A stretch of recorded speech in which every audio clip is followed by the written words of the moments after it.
I want to open with a question about Xi'an, who is a woman you referenced in your book. And you can elaborate a bit more on who she is and her story, but a quote from her that was in reference to the CSA movement is, "Change won't be fast, but the impact is deep." Oh, that's Can beautiful. you reflect on what... I think I've underscored that exact passage. What is it that's deep? Like, where's the depth of that impact? Can you elaborate on that? Yeah, well, my first thought would be that the depth is that there we were, whatever it was, 30 years later, at an international gathering of CSA farmers in China. When we first met, the first meeting in this country that I know of, other than a few individuals here and there, was in a tiny little Waldorf school in Pennsylvania, in a place outside of Philadelphia. And there were about 25 people, who had heard of this idea of community-supported agriculture, just getting together. And it was the Biodynamic Farming and Gardening Association, which was 2 people at the time. Related with Rudolf Steiner and the Waldorf school. Yeah, and so all the first CSA farms that I knew of were all biodynamic farms. Anyhow, the BD Association recognized something in this concept and said, well, we're going to host some people. We're going to get them together. So say there were 25 people or something like that. Maybe the next year there were 50 people or whatever. So I'm just getting across, it was a tiny thing to begin with, and no one knew what it was, etc. Well, Xi'an had come to work at a CSA farm in Minnesota and said, why aren't we doing this in China? Whatever that would look like in China.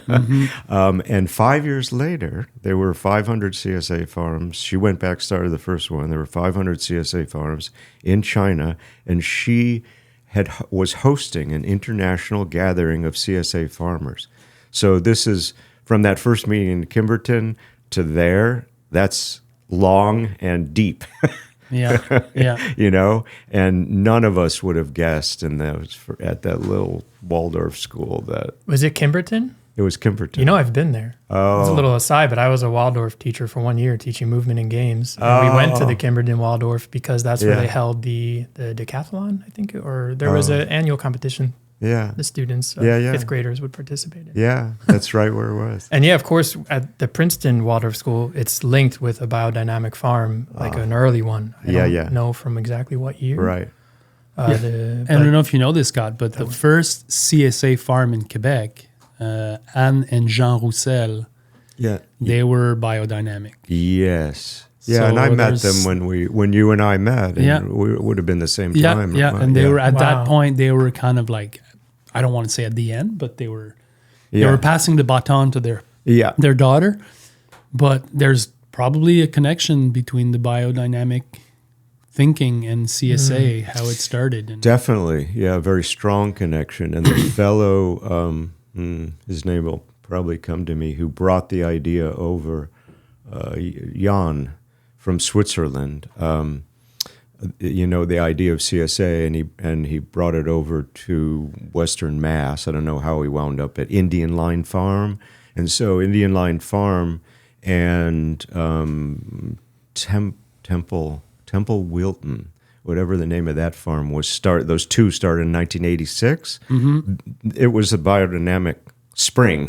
That's where it came from. This fellow bringing that, so the CSA thing was generating in Switzerland, and he brought that concept over, and then it started to take off here. And so the BD Association, those people were involved with the BD Association.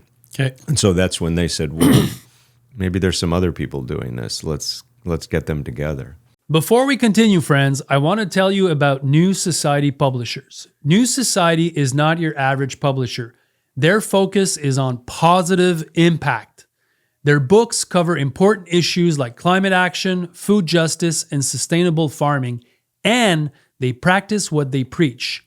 They are a certified B Corporation, certified carbon neutral, and they print on recycled paper. They published my first book, The Market Gardener, which has brought thousands of people to the world of small-scale farming. And with their extensive collections of books, including popular titles like The Seed Farmer from my good friend Dan Brisebois or Coppice Agroforestry, you too can learn to garden, farm, or live a greener life. Hop over to newsociety.com, check out their books, and use the promo code MARKET25 for 25% off on all of their books. This is a sweet deal, friends.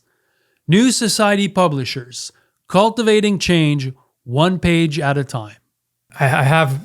We're going to go deep into the CSA I have a million history, but also. I wanted to interject with it because you're a lover of words and language. The story of talking about the depth of the impact and going from, let's say Long Island, New York to China just reminds me of the thing as kids we would say digging a hole to China when we were digging a hole.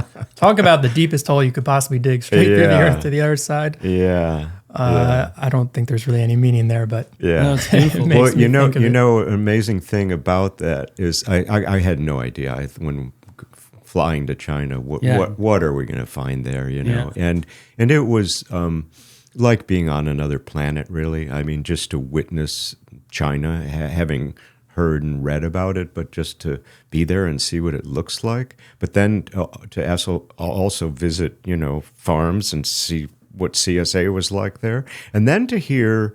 It was a very full experience because we sat in very large conference room with 1,000 people. So there were all the people from the China CSA movement there, and then there were people from whatever it is, 40 international countries, 1,000 people listening to Chinese academics talk about the importance of sustainable agriculture.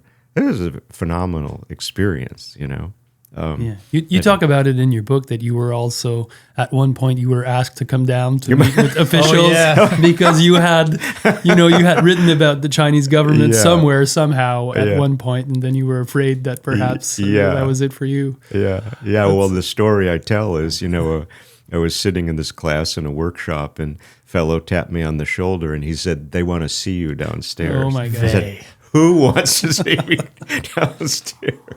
In fact, the story, I hope people read it, but the story is that there was a Chinese woman who had been asked to translate, it was a Chinese song that was going to be part of the closing ceremony, but she needed an English translation, so the Chinese would appear in the English translation. And she heard I was a poet. Oh, no, she was in this workshop where I recited a poem. And so she brought me in to translate this. We worked together on that. It was a wonderful experience.